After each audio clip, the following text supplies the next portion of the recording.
Selamat pagi teman-teman, kami dari kelompok 4 akan menjelaskan tentang Material Requirements Planning atau MRP dan ERP.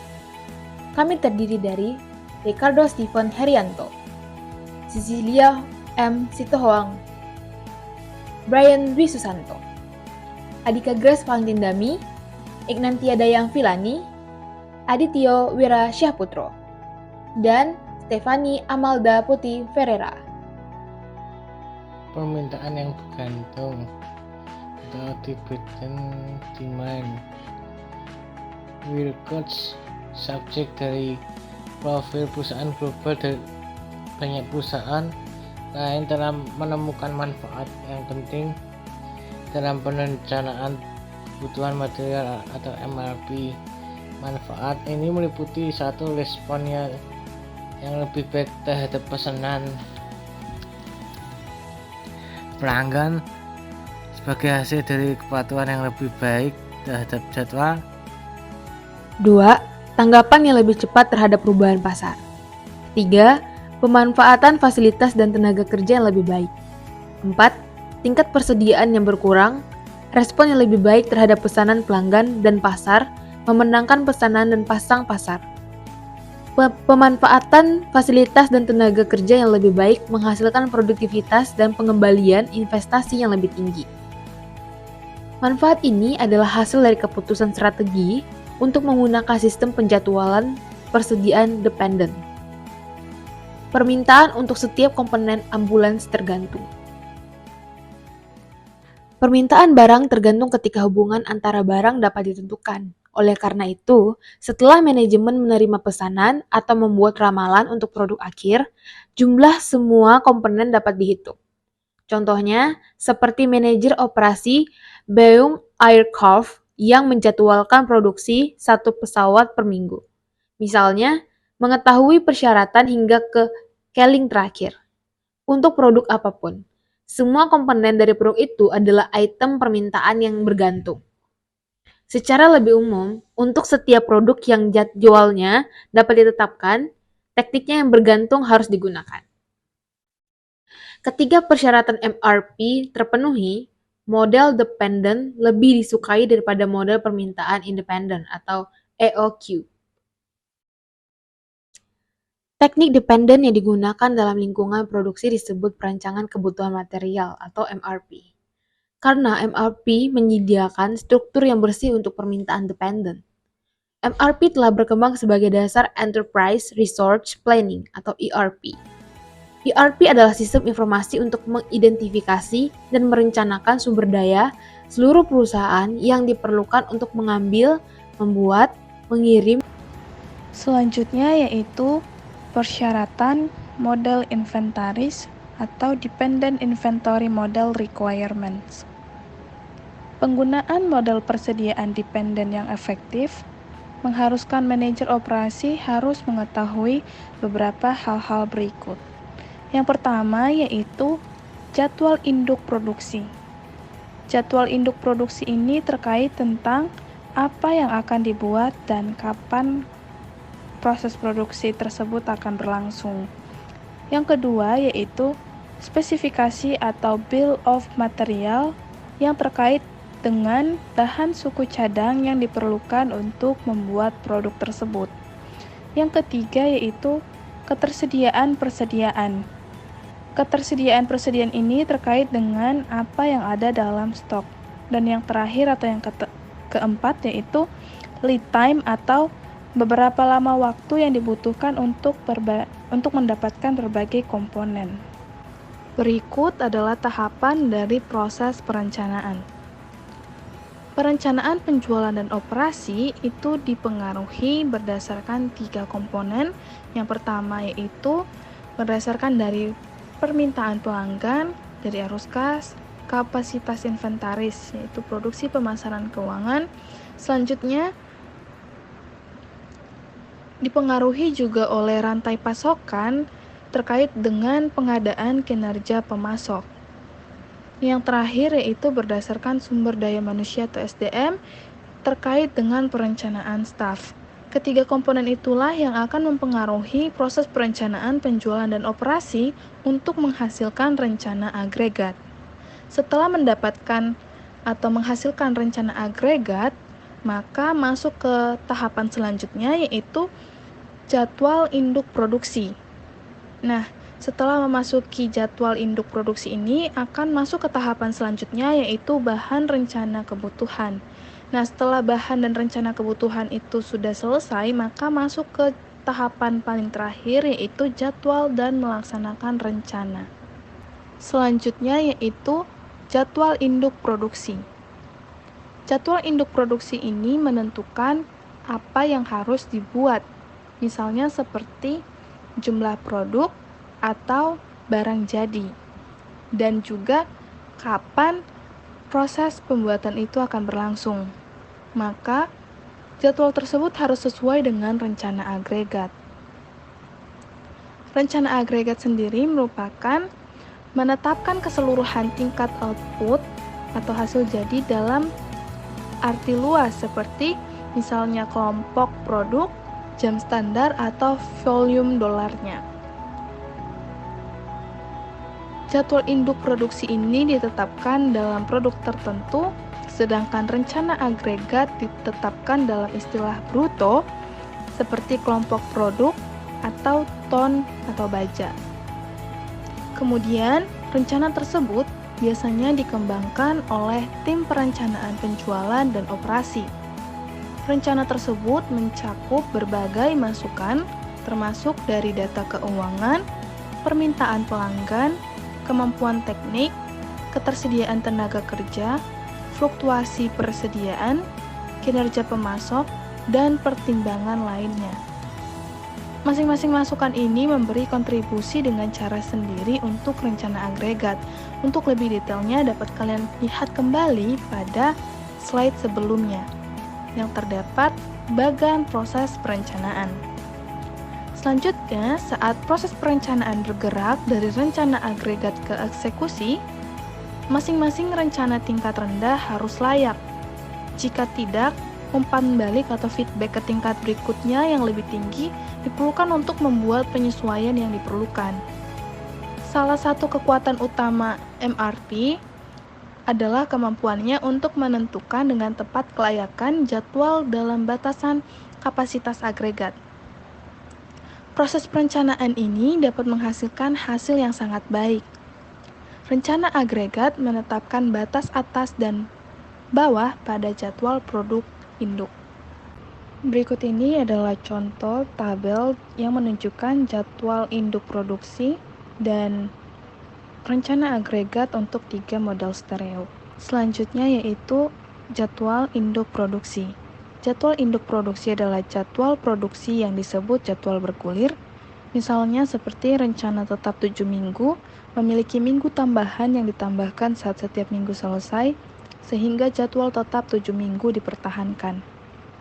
Jadwal induk produksi dinyatakan dalam beberapa istilah. Yang pertama yaitu pesanan pelanggan di perusahaan atau make to order. Contohnya itu seperti percetakan, bengkel mesin, dan restoran mewah. Yang kedua yaitu modul di perusahaan berulang atau assemble to order or forecast. Contohnya itu perusahaan Harley Davidson, TV, restoran cepat saji.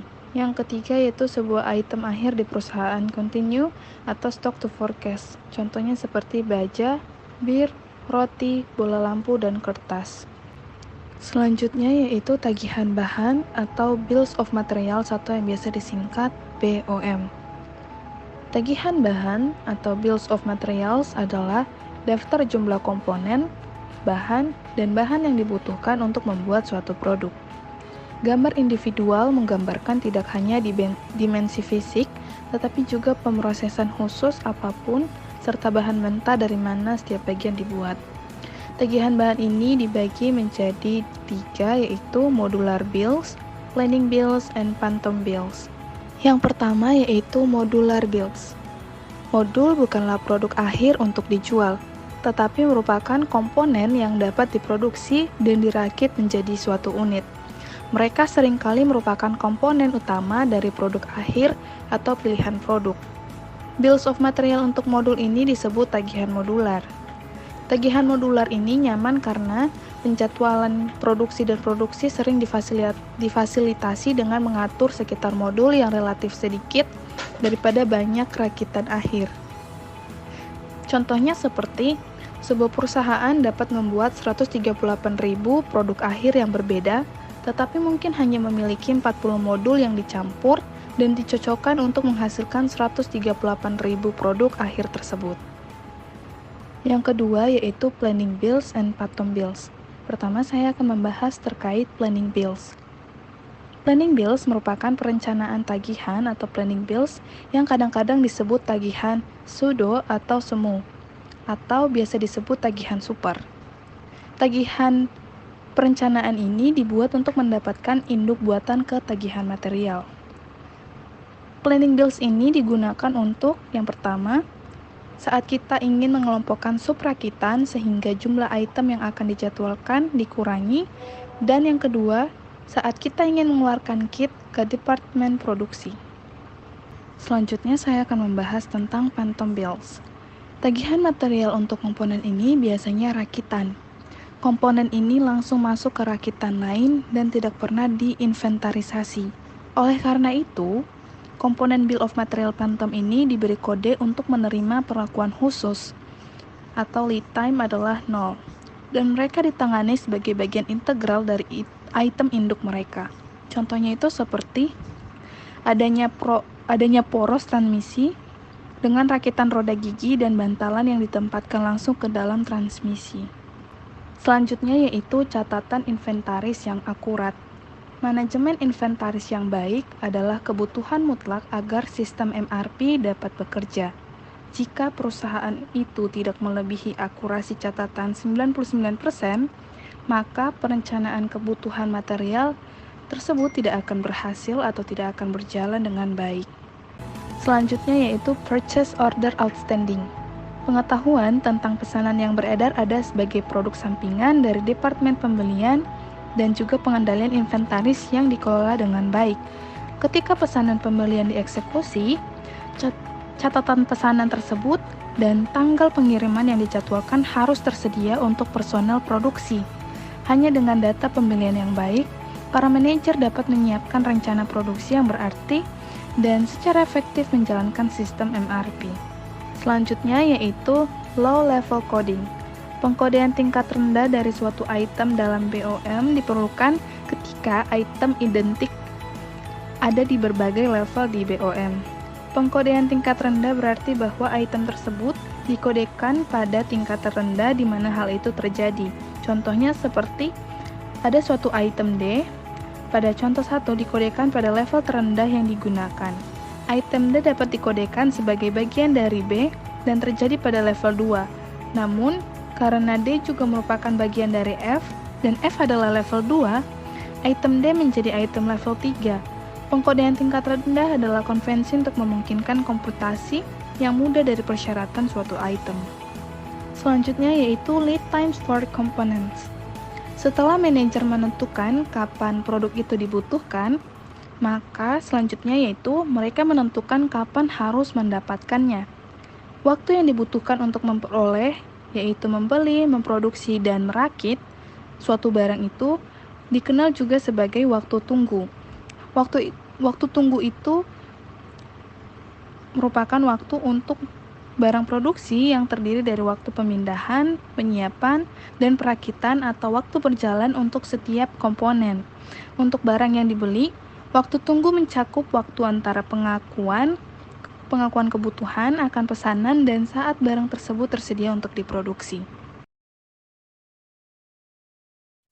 Baik, saya akan menjelaskan tentang struktur MRP.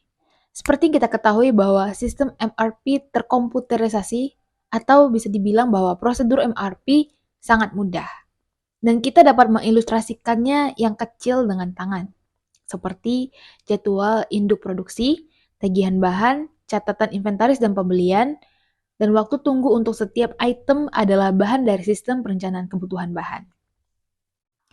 Seperti pada gambar, setelah bahan-bahan yang telah tersedia atau datanya akurat, maka langkah selanjutnya kita akan menyusun rencana kebutuhan bahan bruto. Kebutuhan bahan bruto ini biasa disebut dengan yang namanya jadwal, seperti yang ditunjukkan pada gambar berikut ini. Rencana kebutuhan bahan bruto adalah jadwal yang menunjukkan permintaan total untuk sebuah barang, atau setelah dikurangi persediaan di tangan dan tagihan terjadi. Dan kapan harus dipesan dari pemasok, atau ketika produksi harus dimulai untuk memenuhi permintaan pada tanggal tertentu. Baik, selanjutnya adalah manajemen MRP atau Material Requirement Planning. MRP merupakan metode untuk menentukan apa, kapan, dan berapa jumlah komponen dan material yang dibutuhkan untuk memenuhi kebutuhan suatu perencanaan produksi.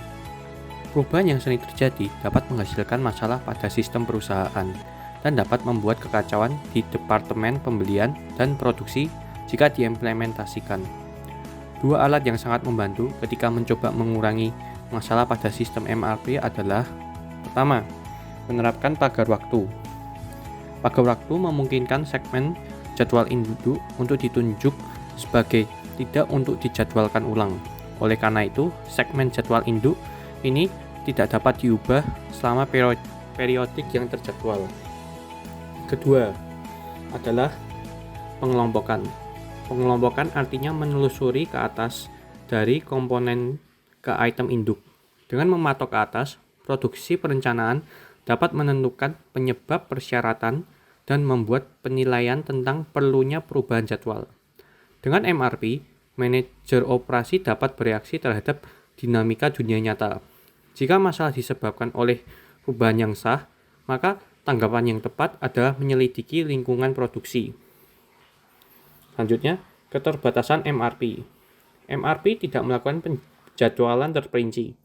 MRP adalah alat yang sangat baik untuk berfokus pada produk dan fasilitas yang berulang, namun memiliki keterbatasan dalam lingkungan proses make to order. MRP akan memberitahu Anda bahwa suatu kerjakan harus diselesaikan pada minggu atau hari tertentu, tetapi tidak memberitahu Anda secara detail mengenai penerapan dan pelaksanaannya. MRP juga merupakan teknik perencanaan dengan lead time tetap yang membuat pekerjaan ke dalam ukuran tak terbatas. Selanjutnya ada load sizing techniques. Ini merupakan suatu cara yang digunakan untuk menentukan ukuran lot. Beberapa metode yang digunakan dalam penentuan lot yaitu: yang pertama ada lot for lot. Lot for lot merupakan metode penentuan ukuran lot yang disesuaikan dengan jumlah bahan baku yang dibutuhkan atau dengan persediaan seminimal mungkin. Yang kedua ada EOQ atau Economic Order Quantity. Merupakan metode statistik yang menggunakan rata-rata. Biasanya dipakai untuk perencanaan selama 1 tahun. EOQ berguna saat memiliki permintaan yang relatif konstan, tetapi permintaan dapat berubah setiap periode. Yang ketiga ada POQ atau Periodic Order Quantity. Merupakan metode yang digunakan untuk menentukan interval waktu atau dengan melakukan pemesanan sesuai dengan periode yang telah ditentukan. Misalnya pemesanan setiap 2 atau 3 minggu. Interval waktu dicari dengan melakukan pembagian antara EOQ dan penggunaan mingguan rata-rata. Berikut ini adalah contoh metode lot for lot. Misalnya, Speaker Kids ingin menghitung biaya pemesanan dan penyimpanan persediaan berdasarkan kriteria lot per lot. Dengan lot for lot, mereka memesan material hanya sesuai kebutuhan. Speaker Kids telah menentukan bahwa untuk komponen B, biaya penyetelan adalah $100 dan biaya penyimpanan adalah $1 per periode. Jadwal produksi sebagaimana tercermin dalam kebutuhan bersih untuk rakitan adalah sebagai berikut. Dari tabel ini, yang harus dilakukan adalah memenuhi kebutuhan bruto yang terletak pada bagian atas. Pada proyeksi persediaan di tangan, terdapat jumlah persediaan sebesar 35, Ini merupakan sisa atau persediaan pada periode sebelumnya. Oleh karena itu, kebutuhan bruto untuk pekan 1 sebesar 35 sudah terpenuhi. Kemudian, kebutuhan bruto pada pekan kedua adalah sebesar 30, tetapi persediaan telah habis atau berjumlah 0 karena telah digunakan untuk memenuhi kebutuhan di pekan 1. Ini berarti Speaker Kids memiliki kebutuhan neto sebesar 30, sehingga harus melakukan pemesanan. Karena waktu pengerjaan adalah 1 minggu, maka pemesanan tersebut harus dilakukan 1 minggu sebelumnya, yaitu pada pekan pertama, sehingga rencana pemesanan yang terletak pada bagian paling bawah di pekan 1 berjumlah 30. Begitu juga untuk pekan 3. Kebutuhan bruto adalah 40, tetapi persediaan sudah habis atau berjumlah 0, sehingga perlu dilakukannya rencana pemesanan pada pekan kedua sebesar 40. Begitu juga untuk pekan 4 dan seterusnya. Kemudian untuk langkah selanjutnya adalah menghitung total biaya dengan cara menambahkan jumlah biaya penyimpanan dengan jumlah biaya pemesanan, sehingga mendapatkan hasil sebesar $700. Berikut ini adalah contoh metode EOQ dengan biaya pemasangan $100 dan biaya penyimpanan per minggu sebesar $1. Speaker Kids ingin memeriksa biayanya untuk komponen B dengan ukuran lot berdasarkan kriteria EOQ. Dengan menggunakan biaya dan jadwal produksi yang sama seperti pada contoh sebelumnya, kami menentukan kebutuhan bersih dan ukuran lot EOQ. Penggunaan 10 minggu sama dengan kebutuhan bruto 270 unit. Oleh karena itu, penggunaan mingguan sama dengan 27 dan 52 minggu atau penggunaan tahunan sama dengan 1404 unit. Model EOQ adalah Q sama dengan akar dari 2DS per H. D atau penggunaan tahunan sama dengan 1404. S atau biaya pemasangan sama dengan $100. H atau biaya penyimpanan secara tahunan per unit sama dengan $1 dikali 52 minggu sama dengan 52. Maka Q sama dengan akar dari 2 dikali 1404 dikali 100 dibagi 52, mendapatkan hasil 73 unit. Kemudian langkah selanjutnya juga menggunakan tabel. Caranya sama seperti contoh metode lot for lot, tetapi yang membedakannya adalah jumlah pemesanan. Pada contoh sebelumnya, jumlah pemesanan dapat berubah, misalnya dari 30 menjadi 40. Tetapi untuk metode EOQ ini jumlahnya tetap.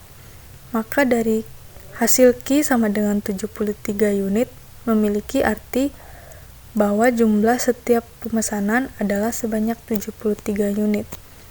Kemudian kita juga menghitung total biaya untuk periode perencanaan selama 10 minggu. Maka $375 ditambah $400 sama dengan $775. Untuk biaya penyimpanan 375 itu dapat dihitung dari proyeksi persediaan di tangan dari pekan 2 sampai 10 dan juga termasuk 57 unit yang tersisa pada akhir minggu ke-10.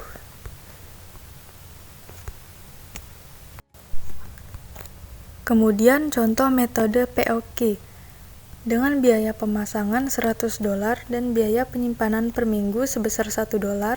Speaker Kids ingin memeriksa biayanya untuk komponen B dengan ukuran lot berdasarkan POQ. Dengan menggunakan biaya dan jadwal produksi yang sama seperti pada contoh sebelumnya, kami menentukan kebutuhan bersih dan ukuran lot POQ. Penggunaan 10 minggu sama dengan kebutuhan bruto 270 unit. Oleh karena itu, penggunaan mingguan rata-rata sama dengan 27. Dan dari contoh sebelumnya, kita mengetahui EOQ adalah 73 unit. Kami mengatur interval POQ sama dengan EOQ dibagi dengan rata-rata penggunaan mingguan. Oleh karena itu, interval POQ sama dengan EOQ dibagi penggunaan mingguan rata-rata. sama dengan 73 dibagi 27, mendapatkan hasil 2,7 atau sama dengan 3 minggu. Tabel metode POQ ini juga menggunakan cara yang sama, tetapi untuk jumlah pemesanannya bisa berubah sesuai dengan jumlah kebutuhan bruto selama 3 minggu. Rencana pemesanan dilakukan setiap 3 minggu atau sesuai dengan hasil interval POQ. Misalnya pada pekan 2, 3, dan 4, jumlah kebutuhan brutonya adalah 70, maka jumlah pemesanan juga berjumlah 70. Kemudian untuk pekan 5, 6, 7, jumlah kebutuhan brutonya adalah 80, maka pemesanannya juga berjumlah 80. Kemudian untuk total biayanya adalah $300 ditambah $195 mendapatkan hasil $495. Berikutnya ada ekstensi dari MRP. Perencanaan kebutuhan material 2 atau MRP 2, teknik yang sangat kuat setelah sebuah perusahaan memiliki MRP tempat, data persyaratan dapat diperkaya oleh sumber daya selain hanya komponen. Nah, saat MRP digunakan dengan cara ini, sumber daya biasanya diganti dengan kebutuhan, dan MRP menjadi MRP 2, kemudian singkatan dari perencanaan sumber daya material. Dalam MRP telah menjadwalkan produk dan komponennya. Dalam produk membutuhkan banyak sumber daya seperti energi dan uang di luar produk yang berwujud komponen. Selain input sumber daya ini, output juga dapat dihasilkan. Nah, output bisa termasuk hal-hal seperti scrap, limbah kemasan efluen, dan emisi karbon seperti OM menjadi semakin peka terhadap masalah lingkungan dan keberlanjutan. Mengidentifikasi dan mengelola produk sampingan menjadi lebih penting. Berikutnya ada tabel 14.4 yang memberikan contoh jam kerja, jam mesin, gram emisi gas rumah kaca, pound memo, dan uang tunai dalam format rencana kebutuhan kotor. Nah, ini contoh tabelnya. Dengan MRP 2, manajemen bisa mengidentifikasi input dan output serta jadwal yang relevan. MRP 2 memberikan yang lain alat dalam pertempuran OM untuk operasi yang berkelanjutan. Selanjutnya, MRP loop tertutup. Perencanaan kebutuhan material loop tertutup menyiratkan sistem MRP yang memberikan umpan balik penjadwalan dari sistem pengendalian persediaan. Secara khusus, sistem MRP loop tertutup menyediakan informasi ke rencana kapasitas, jadwal induk produksi, dan akhirnya ke produksi rencana, seperti yang ditunjukkan pada gambar di bawah ini. Hampir semua sistem MRP komersial. Selanjutnya, perencanaan kapasitas. Sesuai dengan definisi MRP loop tertutup, umpan balik tentang beban kerja diperoleh dari masing-masing pusat kerja. Memuat laporan menunjukkan persyaratan sumber daya di pusat kerja untuk semua pekerjaan yang saat ini ditugaskan ke pusat kerja. Semua pekerjaan yang direncanakan dan dipesan yang diharapkan. Gambar di bawah ini menunjukkan beban awal di pusat penggilingan melebihi kapasitas pada hari kedua, 3, dan 5. Sistem MRP loop tertutup memungkinkan perencanaan produksi memindahkan pekerjaan antara waktu periode untuk memperlancar beban atau setidaknya membawanya ke dalam kapasitas. Sistem MRP loop tertutup kemudian dapat menjadwal ulang semua item di jaringan rencana kebutuhan. Taktik untuk memperlancar beban dan meminimalkan dampak perubahan lead time termasuk berikut. Pertama, tumpang tindih yang mengurangi waktu tunggu, mengirim potongan ke operasi kedua sebelum seluruh lot diselesaikan pada operasi pertama. Yang kedua, pemisahan operasi mengirimkan lot kedua mesin yang berbeda untuk operasi yang sama. Ini melibatkan penyiapan tambahan tetapi menghasilkan waktu proses yang lebih singkat karena hanya sebagian dari lot diproses pada setiap mesin. Dan yang terakhir, pemisahan pesanan atau pemisahan lot melibatkan pemecahan pesanan dan menjalankan sebagian darinya lebih awal dalam jadwal. Berikutnya di sini ada MRP dalam layanan. permintaan untuk banyak layanan atau layanan item diklasifikasikan sebagai permintaan dependen ketika itu berhubungan langsung dengan atau berasal dari permintaan akan jasa lain. Nah, layanan seperti itu sering membutuhkan pohon struktur produk, tagihan bahan dan tenaga kerja, dan penjadwalan. Variasi sistem MRP dapat memberikan kontribusi yang besar terhadap kinerja operasional dalam layanan tersebut. Contohnya dari restoran, rumah sakit, dan hotel. Di restoran, bahan dan lauk pauk seperti roti, sayuran, dan bumbu biasanya merupakan komponen makanan. Nah, komponen-komponen ini tergantung pada permintaan makanan. Jadi makan adalah item akhir dalam jadwal induk. Di slide ini adalah contoh pohon struktur produk. Berikutnya, ini contoh tagihan bahan. Seperti ini contohnya. Nah, tagihan bahan di sini disebut spesifikasi produk. Contoh rumah sakit MRP juga diterapkan di rumah sakit, terutama saat menangani operasi itu membutuhkan peralatan, bahan, dan perlengkapan yang diketahui. Nah, rumah sakit Plaza Houston dan banyak lagi penyedia rumah sakit misalnya menggunakan teknik tersebut untuk meningkatkan penjadwalan dan manajemen inventaris bedah yang mahal. Ada juga Hotel Marriott yang menyusun tagihan bahan dan tagihan tenaga kerja ketika merenovasi masing-masing kamar hotelnya. Manajer Marriott meletakkan BOM untuk menghitung kebutuhan bahan, furnitur, dan dekorasi. MRP kemudian memberikan persyaratan bersih dan jadwal untuk digunakan oleh pembelian dan kantor pos. Perencanaan sumber daya distribusi atau DRP. Ketika teknik dependen digunakan dalam rantai pasokan, teknik tersebut disebut sumber daya distribusi perencanaan atau DRP. Perencanaan sumber daya distribusi adalah rencana pengisian stok waktu bertahap untuk semua tingkat rantai pasokan. Prosedur dan logika DRP analog dengan MRP diharapkan permintaan menjadi persyaratan kotor. Persyaratan bersih ditentukan dengan pengalokasikan persediaan yang tersedia ke bruto persyaratan. Produk DRP dimulai dengan perkiraan di tingkat masalah atau yang paling jauh titik jaringan distribusi yang disuplai. Semua level lainnya dihitung. Seperti halnya dengan MRP, inventaris kemudian ditinjau dengan tujuan untuk memenuhi permintaan. Jadi, saham itu akan tiba saat dibutuhkan. Persyaratan bersih diimbangi dengan waktu tunggu yang diperlukan. Permintaan yang terencana, kuantitas rilis menjadi kebutuhan kotor di tingkat berikutnya di rantai distribusi. DRP menarik inventaris melalui sistem.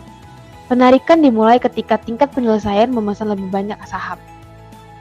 Alokasi dilakukan ke tingkat yang diselesaikan dari inventaris yang tersedia dan produksi setelahnya disesuaikan untuk mendapatkan ekonomi kapal persiar. Penggunaan DRP yang efektif membutuhkan informasi yang terintegrasi, sistem untuk dengan cepat menyampaikan rilis pesanan yang direncanakan dari satu tingkat ke tingkat berikutnya. Tujuan DRP sistemnya kecil dan sering diisi ulang dalam batas pemesanan dan pengiriman yang ekonomis.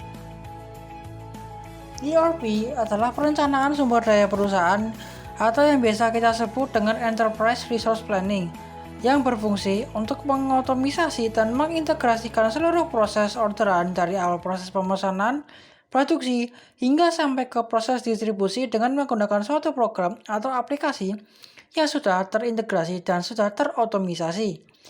Tujuan untuk mengkoordinasikan seluruh bisnis perusahaan, mulai dari evaluasi pemasok hingga penagihan faktur pelanggan. Tujuan ERP jarang tercapai, tetapi sistem ERP sendiri adalah sistem paling yang menyatukan berbagai macam sistem khusus. Sistem ERP ini juga menyediakan berbagai informasi pengelolaan, keuangan, dan sumber daya manusia. Sistem ERP ini menyangkut yang pertama adalah Supply Chain Management atau SCM, yang merupakan perangkat lunak untuk mendukung komunikasi vendor yang canggih seperti e-commerce dan aktivitas yang diperlukan untuk pergudangan dan logistik yang efisien. Tujuannya adalah untuk mengikat operasi MRP untuk pengadaan manajemen bahan dan pemasok. serta menyediakan alat-alat yang diperlukan. Ya, lalu ada Customer Relationship Management atau CRM, perangkat lunak untuk sisi masuk bisnis. CRM ini dirancang untuk membantu analisis penjualan, menargetkan pelanggan yang paling menguntungkan, dan mengelola tenaga penjualan. Yang selanjutnya adalah Sustainability Software, untuk mengikat atau menyatukan bersama masalah tenaga kerja berkelanjutan dan memberikan transparansi untuk masalah yang berkelanjutan, rantai pasokan, serta untuk memantau efektivitas kesehatan dan keselamatan, penggunaan dan efisiensi energi dan emisi. Lalu selanjutnya adalah availability atau ketersediaan.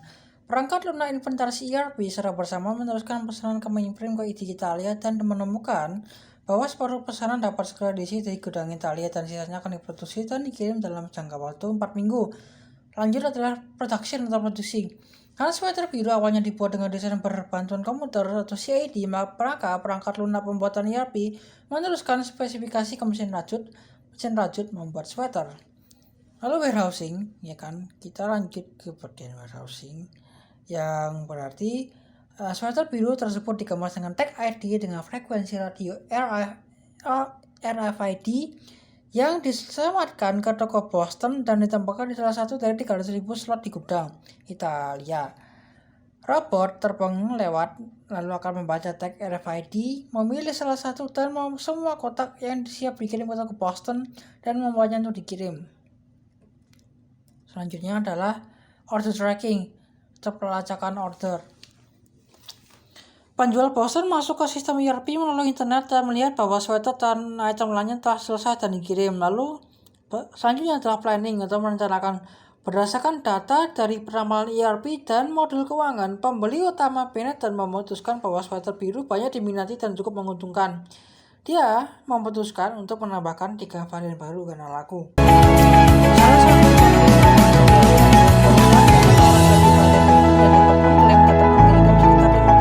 setiap hari dengan total 50 juta pemakaian setiap tahun. Data angka yang bisa diisi bukan sistem ERP yang menyangkut beberapa dunia.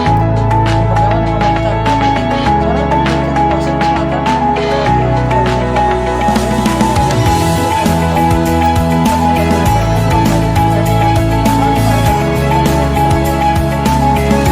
Cara bekerja sistem ERP dijelaskan. Data akan dimasukkan hanya sekali saja ke dalam database lengkap dan konsisten yang nanti akan digunakan bersama. Kalau sebagai contoh, misalnya seorang penjual sepertinya memasukkan pesanan ke dalam sistem ERP-nya untuk 20.000 untuk food locker. Data akan langsung tersedia di lantai produksi. Kedua, produksi akan langsung memberitahu food locker tentang tanggal pengiriman di masa mendatang. Penjual atau bahkan pelanggan dapat memeriksa perkembangan pesanan kapan saja. Ini semua dapat dicapai dengan menggunakan data yang sama yang kita temukan. Namun jika proses pengiriman lanjut atau terjadi data harus ditentukan dengan seluruh perusahaan untuk mengoptimalisasikan operasi di lokasi. ERP itu juga mempunyai berbagai macam ya, contohnya vendornya ya. Pertama adalah PeopleSoft atau Oracle, CMS, PHA, dan pertanyaannya adalah apa sih arti vendor-vendor ERP tersebut?